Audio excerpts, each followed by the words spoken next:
حضرت جنید بغدادی رحمۃ اللہ علیہ کا نام کون نہیں جانتا۔ حضرت جنید بغدادی رحمۃ اللہ علیہ نے ایک مرتبہ دل میں خیال کیا کہ اگر شیطان سے ملاقات ہو جائے تو ایک سوال کروں گا، اور انہوں نے ایک دن اللہ تعالیٰ سے دعا بھی کی کہ اے اللہ کبھی شیطان سے ملاقات کروا دے تاکہ اس سے سوال کر لوں۔ ایک دن نماز پڑھ کے مسجد کے باہر نکلے تو ایک بوڑھا آدمی جھک کر سلام کرنے لگا۔ حضرت جنید بغدادی رحمۃ اللہ علیہ نے اس کو دیکھ کر کہا کہ کون ہو؟ کہنے لگا کہ میں وہی ہوں جس میں ملنے کی آپ کو آرزو تھی اور تمنا تھی۔ حضرت سمجھ گئے کہ یہ اصل میں شیطان ہے۔ شیطان نے کہا آپ مجھ سے کیوں ملنا چاہتے تھے؟ حضرت جنید بغدادی رحمۃ اللہ علیہ نے کہا کہ میرے ذہن میں تیرے متعلق ایک سوال ہے۔ سوال یہ ہے کہ جب اللہ تعالیٰ نے تجھے حضرت آدم علیہ السلام کو سجدہ کرنے کا حکم دیا تو میری سمجھ میں نہیں آتا کہ آخر تجھے کس چیز نے اللہ کے حکم کی تعمیل سے منع کیا؟ کیوں تو نے سجدہ نہیں کیا؟ کیا اللہ کی عظمت کو نہیں جانتا تھا؟ ارے تجھے اللہ کی معرفت حاصل تھی، اللہ تعالیٰ کی عظمتوں اور جلالتوں سے تو واقف تھا۔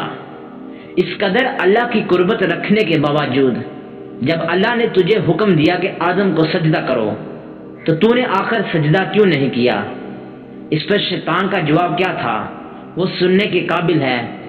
اس کے جواب نے کچھ دیر کے لیے حضرت جنید بغدادی رحمۃ اللہ علیہ کے ہوش اڑا دیے۔ اس نے کہا کہ اے جنید، آپ جیسا توحید پرست آدمی اور یہ مشرکانہ سوال، آپ جیسا توحید پرست اور ایک اللہ کو ماننے والا، ایک اللہ کی عبادت کرنے والا، اور آپ کے ذہن میں یہ سوال آ رہا ہے، مشرکانہ سوال کہ میں غیر اللہ کو سجدہ کیوں نہیں کیا؟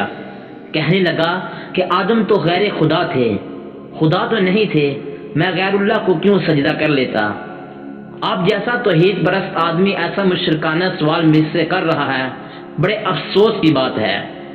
حضرت جنید بغدادی رحمۃ اللہ علیہ کہتے ہیں کہ جب اس نے یہ بات مجھ سے کہی تو مجھے لگا کہ ہاں یہ تو ٹھیک کہہ رہا ہے، اور پھر تھوڑی دیر کے لیے مجھے ایسا معلوم ہوا کہ میرا ایمان سلب ہو رہا ہے۔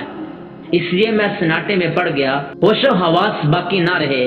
میں سوچنے لگا کہ اس کو کیا جواب دے سکتا ہوں، اس لیے کہ جب وہ کہہ رہا ہے کہ تم ایک اللہ کو ماننے والے ہو اور مجھے پوچھتے ہو کہ آدم علیہ السلام کو سجدہ کیوں نہیں کیا۔ حضرت جنید بغدادی رحمۃ اللہ علیہ کہتے ہیں کہ میرے ذہن میں جواب نہیں آیا، فوراً اللہ کی طرف سے الہام ہوا اور مجھ سے کہا گیا کہ اس سے پوچھو کہ حکم دینے والا کون تھا۔ حکم دینے والا جب خود کہہ رہا ہے کہ فلاں چیز کو سجدہ کرو تو توحید اسی کا نام ہے کہ اس کی بات کو مان لیا جائے۔ حضرت جنید بغدادی رحمۃ اللہ علیہ کہتے ہیں کہ اس الہام کے بعد میرا ایمان برقرار ہوا، ورنہ تو مجھے ایسا معلوم ہوا کہ میرے ایمان میں تزلزل پیدا ہو گیا ہے۔ بھائیو، یہ ہے شیطان کی مکاری اور عیاری۔ نہ اس نے ولیوں کو چھوڑا، نہ غوث و قدرت ابدال کو چھوڑا، نہ انبیاء کرام علیہ السلام کو چھوڑا۔ غور کرو کہ شیطان باتوں اور چیزوں کو کس طرح مزین کرتا ہے اور گمراہ کرنے کی کوشش کرتا ہے، اس کا ذرا اندازہ اس واقعے سے آپ کر لیجئے۔ اس لیے کبھی بھی شیطان سے بے فکر نہیں ہونا چاہیے۔ شیطان کی عیاری اور مکاری سے بسا اوقات انسان بے ایمان بھی ہو جاتا ہے، لیکن اسے خبر نہیں رہتی کہ میں بے ایمان ہو گیا ہوں۔ شیطان کفر کو مزین کر دیتا ہے۔ اللہ پاک سے دعا ہے کہ اللہ پاک ہمیں شیطان کے وعد سے بچائے رکھے اور ہمارے ایمان کی حفاظت فرمائے، آمین ثم آمین۔ جی تو پیارے معزز دوستو، یہ تھی ہماری آج کی ویڈیو کیسی لگی کمنٹ کر کے لازم بتانا۔ اگر ویڈیو اچھی لگی تو ویڈیو کو لائک کریں اور میرے اس یوٹیوب چینل کو سبسکرائب کر لیں۔ ملتے ہیں نیکسٹ ویڈیو میں، تب تک کے لیے اللہ نگہبان۔